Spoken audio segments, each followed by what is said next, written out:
Welcome back into the night shift on Sports Radio 810 WHB. I'm your host, Michael Darcy, joined by Kyle Collier, producer Caden Spruill, and Jay McCrae. We are pleased to bring on Price Carter, the lead draft analyst over at Arrowhead Addict. Price, driving somewhere in the middle of the country right now. How are you doing, my friend? I'm doing really well. I had my first Buc-ee's experience a little bit ago. Okay, do tell. I'm so back in on American capitalism after my first Buc-ee's experience. You want to just talk about a jerky bar, fudge, sandwiches, every snack imaginable, and a whole shopping area for a gas station? 10 out of 10 would recommend again. Did you grab some merch? I was going to say, did you leave without spending $400? I spent more than I would like to, but I will say I only managed to buy a little bit of, swag. I got a sticker for the cooler, no hats. I'm not a big, I don't need a gas station shirt, but I did get a sticker for the cooler. The cooler gets stickers wherever it goes. We just did a family vacation out in Clearwater, Florida, and I sent the wife and the kids on the plane, and we brought the car so we didn't have to mess with all the luggage and the car seats and everything. So I have been knocking out some books on tape, some podcasts, and driving through the night here. So I figure let's talk a little draft. I was going to say, what's more tiring, driving through the night or doing 100 prospects in 100 days? Well, unfortunately, I can't figure out how to get all 22 up on the CarPlay here. That's probably a good thing, Price. It probably is a good thing, but I tell you what, it's like the Ring and Mordor. It gets heavier the closer it gets to Mount Doom, and these last 15, it's been tough. I think it's been tough more so just trying to find the right players I want to evaluate, because I only got a couple more, and I want to hit ones that I feel like the Chiefs are really likely to draft. So I've been doing a lot of work in the cornerback, running back, been looking at edge rusher obviously a lot too. So it's getting tough here. In some ways I love the project. In some ways I hate it because I feel like I haven't gotten to focus in on those day 3 guys as much as I used to. But I'm hoping these last couple of weeks I can really get to those guys. Price Carter from Arrowhead Addict is our guest. Price, I wanted to ask you, you're doing the 100 prospects in 100 days, and you've watched so much tape on these guys. The Chiefs have a boatload of picks in this draft, and they have a lot of needs and a lot of positions that they need to fill. What position group do you think is the deepest, and what position group do you think the Chiefs will probably maybe double dip or at least see to fill pretty high in the draft? Yeah, it's a great question because there's a lot of drop-off points, I feel like. With wide receiver, it's the top 3 guys, Tyson Lemon and Tate? Tate. Tate. And then it's a pretty big drop-off, in my opinion. So I think the Chiefs probably pay attention to those drop-off points. For instance, at running back, it's a one-player drop-off. It's Jeremiah Love and then a pretty big gap. So I would definitely say, the deepest positions are probably, I think that there's a good cornerback class, particularly in the day 2 to day 3 bucket. I think edge rusher is particularly strong. I think you can find guys that are going to be quality starters on day 2. And depending on roles, you could maybe even go into day 3. To me, actually, as crazy as this is, I feel like every day we're turning around and there's another guy that's like a playable tight end. There's great tight end in this depth. I know the Chiefs have sniffed around tight end quite a bit. They've had a 30 visit with Justin Jolie out of North Carolina State. I wrote up him. I wrote up Oscar Delp as well from Georgia. There's just so many good tight ends in this class. And the great thing about tight end is it's kind of one of those positions where you can pick your flavor. Justin Jolie is much more like an Isaiah Likely type of player where you can move them and mix and match. He's probably not going to be a true Y, versus Delp could come in and probably be the Chiefs' best blocking tight end next week. And he's more of a traditional guy, and there's all types of guys. So you go up the board a little bit, like Eli Stowers. He's going to be much more like a Kelsey. He's smaller than Kelsey, but probably one of the better pass catchers in the class, just not a blocker. So I would definitely say tight end, but if the Chiefs want to get out ahead of this, I think, wide receiver certainly be in play at 9. It seems like closer and closer we get to the draft, the more and more we're hearing that the tackles are just going to go fast and furious off the board. So as much as a lot of people might not want to hear this, if the Chiefs decide they want to tackle, I feel like that might have to happen sooner with their first-round pick than maybe their later first-round pick. Do you think that's in play for them to draft a right tackle at 9? Boy, I don't know. Here's the thing. I don't see that guy at 9. Everyone's dad or stepdad just says, "Oh, keep Patrick Mahomes safe. Draft the best tackle available at 9." But that's just a fallacy in my opinion. Just because he's the best available doesn't mean he's going to be a great player. If I could pay every person to stop mocking the Chiefs, Spencer Fano, right now, I'd probably do more than I spent at Buc-ee's. I was going to say, I'd chip in too, Price. I'd chip in. We'd all chip in. I just wanted to stop. Why would they take a player? And by the way, like the tagline of every Spencer Fano write-up in a mock draft is, "and could kick inside if needed." The Chiefs don't need that. And he's got smaller arms than the Chiefs. The Chiefs already broke the thresholds for Josh Simmons, who, had 33 to close to 34. He had 34-inch arms at his pro day and 33-inch arms at the combine. Those aren't exact; those are roundabouts. But the combine stuff is weird. But do I think that I think that there's a chance that they are more in on tackle at pick 9 or in that area than we want them to be. And I get it. They have been very clear about the fact that they are going to draft a premium position in the first round of this class, whether that be cornerback, edge, or tackle. And I do understand the notion of they might not be as set at tackle as we think, because Jalen Moore is probably more of a question than an answer long term. Like, there's very few paths with Jalen Moore this year that you come out threading the needle of he plays well enough that you want to bring him back, but he doesn't play too well that you don't have to hand out a big extension, right? Like, basically that's the needle that you're trying to thread there. Otherwise, he walks, gets a bigger deal.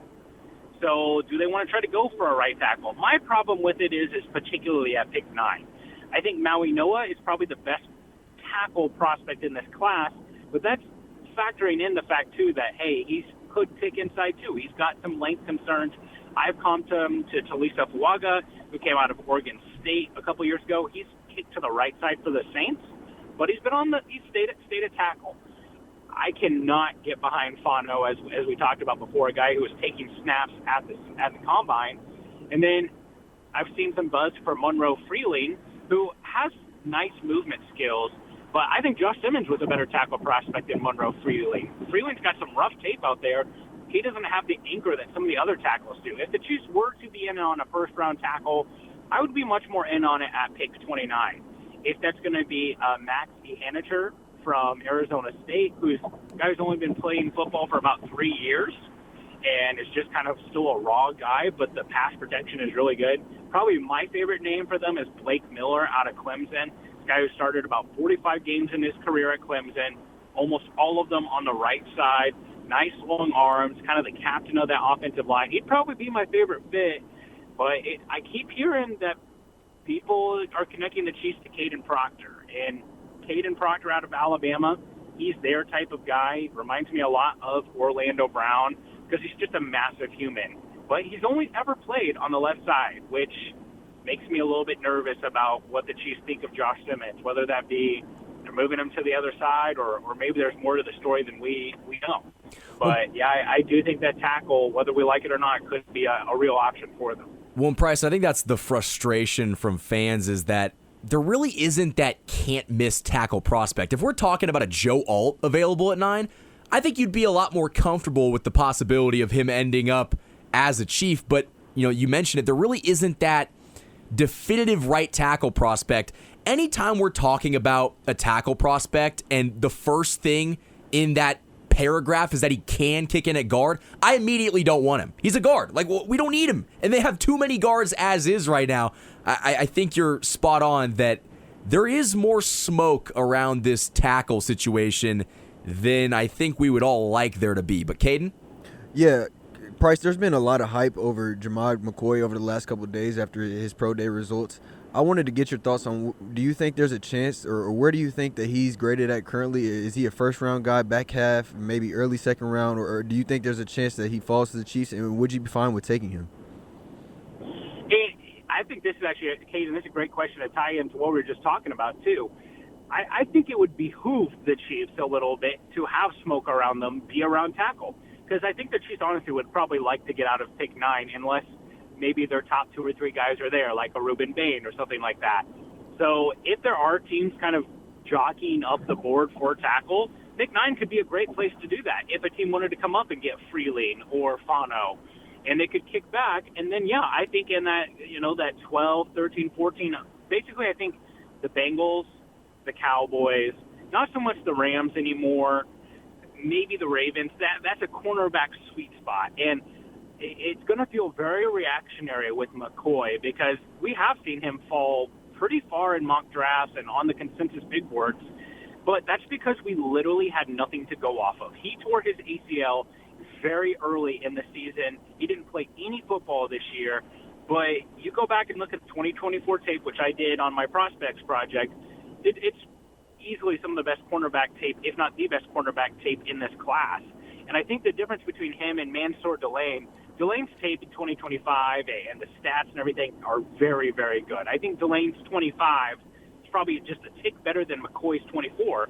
The difference is McCoy's tools, the length, the size, the ball production, is better than Delane's. And he was doing that as a sophomore, a true sophomore, but we didn't have anything to go off. He goes out there and puts up really great numbers at the pro day, and it's going to feel reactionary. But, yeah, I think he's right back in that conversation. Do I think he'll go ahead of Delane? Probably not, because I think Delane has just had a great process through and through, and it feels like a very safe pick. But I would be not upset at all at Gerard McCoy. And something I pointed out, too, if you draft a corner in the top 10 to 15 picks in the NFL draft, rarely do they just truly miss. I mean, I think of a couple of guys over the years that have, but most of those guys that go in that range, they're pretty much like high-impact starters and at least good players, like your J.C. Orange, your Derek Stingley, your Sauce Gardner. And McCoy has those tools. Delane, I think, is close to that area. But, yeah, great pro day numbers for him, and I think that puts him back on the menu for the Chiefs in that range, especially if they were to do a trade back, or if he does start to fall, maybe it's exactly like the Trent McDuffie situation from 2022 where they make a move up to go get him. Price Carter from Arrowhead Addict is our guest. You're doing 100 prospects in 100 days, and that's the perfect question for you. We always hear Brett Veach talk about either before the draft or after the draft, we have 15 first-round grades on these players. And so in you doing this process and this project, what would be your guesstimate of how many players are true first-round talents? I have 3 blue chips, which are just can't miss guys. I view them as can't miss guys, and that would be Caleb Downs, Jeremiah Love, and Reuben Bain. I have 11 first-round grades in addition to those, so a total of 14 or 15 guys total that are first-round picks. My last first-round pick is a guy that I've been championing today, and it's Lee Hunter, the nose tackle out of Texas Tech. Watching this tape was so much fun to me, and he actually has some of the best pass rushing metrics of any interior defensive lineman in this class based on a per-snap basis and what he's done, and the run stuffing is awesome too. He's a little bit of a tough eval because you got David Bailey and you have Romello Height on both sides of him, and great linebacker play behind him too, but he's a dog, and I feel like that's pretty close to where this class is. I have never been a person that's afraid to say, oh, we can't call it a bad draft class. I don't think it's a very good class, and that's okay. I think part of the reason why this class falls a little bit short of other classes is because there aren't those can't-miss guys at positions of need. You've got Mendoza, and that's just it. There isn't a Malik Neighbors, a Marvin Harrison Jr. There isn't a Joe Alt. I'm not even sure there's a Will Anderson. I think, we talk about Reuben Bain and how much we'd like the Chiefs to be able to pick him up, but I think his ceiling is much closer to a Brandon Graham type of player than it is. I think the appeal of Bain, personally, in my opinion, is the floor rather than the ceiling. And I think that's just how you got to measure this class is, what is this person's 60th percentile outcome rather than the 100th percentile outcome? Because, frankly, with the Chiefs mitigating risk with these first-round picks that they have, it's as big of a factor as it is getting a home run. Yes, it can be exciting to look at players like Jermon McCoy or Carnell Tay or Jordan Tyson and think, wow, what could this player be if they stay healthy, if they reach their potential and all their tools? But in the same breath, how much more likely is that to happen than a player like Bain or Caleb Downs to hit their floor? Feels much more likely. And and Brett Veach even mentioned, in the podcast with Peter Schrager that there isn't a Myles Garrett in this class, and it almost hinted at there being not as much talent in this class as there's been in previous classes. And what a great year, Price, for the Chiefs to have the 9th overall pick. But with watching their free agency plans develop, they didn't go get an edge rusher and they didn't get a wide receiver. And so that makes me believe that those two position groups are going to be high on their draft boards in at least the first 3 or 4 picks. Do you think that if Bain and Bailey are gone at 9, they would go wide receiver? And if so, who is your preference? Yeah, I definitely think wide receiver would be a choice. I think those two names he mentioned there, even Bailey, I really enjoyed Bailey's tape. He's a very fun player to watch. I don't think he is just a no-brainer as far as a top 10 pick goes in any class. I think he's a top 10 guy in this class. But, one thing I've talked about a little bit is just I don't want to feel nervous about the player that the Chiefs take in the top 10, about their fit in the team. At this point, Arvell Reese, the hybrid player from Ohio State's pretty much the consensus favorite to go number 2 overall. If he were to fall to the Chiefs, I would have a nervous pit in my stomach about did the Chiefs just draft Leo Chanel in the 10?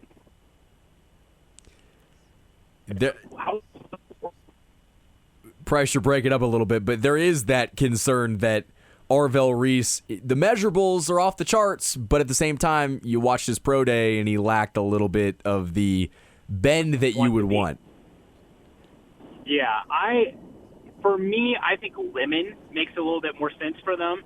Lemon, I know some people are off-put by his size. This is not exhibit-worthy. He's, maybe an inch shorter and about 10 pounds lighter than Rashee Rice. And we all know, I was just on the beach for a week. Let me tell you, is people's body composition. 190 can look different on different players. And Mekhi Lemon carries his weight well. The reason why he's such a natural fit is because of the yards after catch ability, the route running, how he lives over the middle of the field, the acceleration. He's a natural fit for the West Coast offense to be able to find zones, sit in them, turn and get upfield. He's tough to catch, surprisingly good at the catch point. There's been a lot of Amon-Ra St. Brown comps to him. There's been a lot of, I call him pocket-sized Puka Nacua, which hasn't aged particularly well today. He's got some stuff, just a little bit of stuff. Yeah, well, Again, from a guy coming from the beach, I can empathize with needing to take a step away for a few days. But either way, I really like Lemon's fit. Tate is interesting because if we're just talking about eval wise, Carnell Tate's the easiest wide receiver eval in this class. What he does really well. He's a great blocker. They reduce him inside. He'll dig out guys in the run game, which is a huge part of Ohio State's offense this year. He's going to separate down the field in the vertical plane. He's excellent at the catch point, contested catches. He's not slow. That's the one thing. People hear how good he is at contested catches, and you think, okay, so this is a big lumbering guy. He's basically the same size as Tyquan Thornton is right now. He's about 6'2", 190 pounds. This isn't DeAndre Hopkins, right? But he's, I called him George Pickens-esque and how he plays. George Pickens without the drama. And the question there is just, okay, if you're bringing in a guy who has a similar profile to Tyquan Thornton, what's the plan there? Are you just going to have, basically the two towers on the outside stretching the field, opening up stuff for Worthy, Kelsey, and Rice on the middle of the field, and then, hoping that you get some more light boxes with Kenneth Walker nowadays? Or, and I'll also throw this player in here, very different range, but they had Ted Hurst from Georgia State in on a 30 visit as well, too. He is a lot like Carnell Tate. So if they are snipping in this, X receiver and Z receiver field stretcher roles still, even after signing Tyquan Thornton, I think it could be interesting. They seem very committed to trying to get that deep ball back, and Kenneth Walker was a worthwhile investment in the area, too. So it'll be very interesting to see how that plays out. And you mentioned a few minutes ago the depth at the tight end position in the draft, and one guy that has been a fan favorite among Chiefs fans is Kenyon Sadiq, the tight end from Oregon, and I've seen some mock drafts that have the Chiefs taking him as early as 9, and then some that have him falling all the way to 29. Before I get your thoughts on the Chiefs drafting Sadiq, I want to get your thoughts on what his projectability is at the next level, because maybe I'm wrong on this, but this is a guy that didn't really produce in college. He just has all the athletic measurables that maybe if he projects to be what he could be, he'd be a great player, but I don't want to draft a guy at 9 or 29 purely based on projectability. Yeah, I'm not even sure he's the best tight end on his team. Jamari Johnson, number 9, I think he'll be a first-round pick next year. He stuck around for another year. I think, like, the appeal of Sadiq is easy, right? It's the tools, and you just look at the guy on the field. I mean, he tucks his pads up underneath his jersey. He's got the rocked-up six-pack hanging out. Like, he's a guy that's really easy to get behind as far as the tools go. He is a little bit smaller than most tight ends. Like, he's not 6'6", 260 pounds like Travis Kelce was, or, you know, he's closer to that 6'3", 240 range. I will say I've heard a variety of analysis on his blocking capability. I found him to be a pretty strong blocker. They asked him to do a lot as a blocker. My comp for him was David Njoku, which I think you look at the athletic skills, and Njoku's a good blocker, an athletic freak, and is good after the catch. That's the one thing from his eval that I felt was missing. I didn't see this guy that you could just feed the ball and he feasts in after-catch situations. I felt like Stowers was better in the area. I felt Delp was better in the area. I thought Max Clare, when he was at Purdue, was better in that area. He's good at the catch point. They used him more as a seam stretcher at Oregon, rather because he's got some big catches downfield. But Oregon's got a lot of mouths to feed. Whether it be they constantly have that run game going. They've had some pretty talented wide receivers come through there, and you know, like I mentioned, Jamari Johnson's a good tight end too that they're playing with. So I like him. I would love him at 29, certainly not at 9. But I personally feel like with the depth of the tight end class, you can probably find that type of guy somewhere else in the draft. And I just kind of going back to how poignant the Chiefs have been about drafting premium positions in this class, I'm not sure that that's who they're going to look at in the first round. And that kind of leads me to my next question. You mentioned how deep the tight end class is, and Travis Kelce signed a 3-year contract. It's essentially a 1-year deal, and if he wants to play next year, they'll tear that deal up and work on another one. But I think we're all under the impression that this is the last dance for Travis Kelce, and you don't really have a contingency plan in place. Do you think that tight end could be a high day 2 or maybe a day 3 pick for the Chiefs? Yeah, I certainly do. I would feel very comfortable with the Chiefs. After pick 40, which is their second-round pick or whatever their first second-round pick is, after there, I would be very in on the Chiefs taking a tight end. You know, there's really all types of flavors as far as this class goes, like all the way down to like Dallin Bentley out of Utah. There's a lot of good players in this class. And something that I keep coming back to with my eval of the tight end position is like, after this year, it's basically like the scene in The Dark Knight where the Joker breaks the pool cue and says, "We're having tryouts," and just throws it to the guys. Like, the Chiefs tight end room is just a bunch of nothing next year. Noah Gray, cheaper to cut than keep at that point. Jared Wiley at this point has been, you know, he lost a season due to injury and then was kind of a healthy scratch for a big part of this year. You have the idea of Jake Brenningstool. That's about it. And Kelsey's very much a year-to-year proposition at this point. So there is plenty of open space in that tight end room. The question is, what do the Chiefs want to go and get?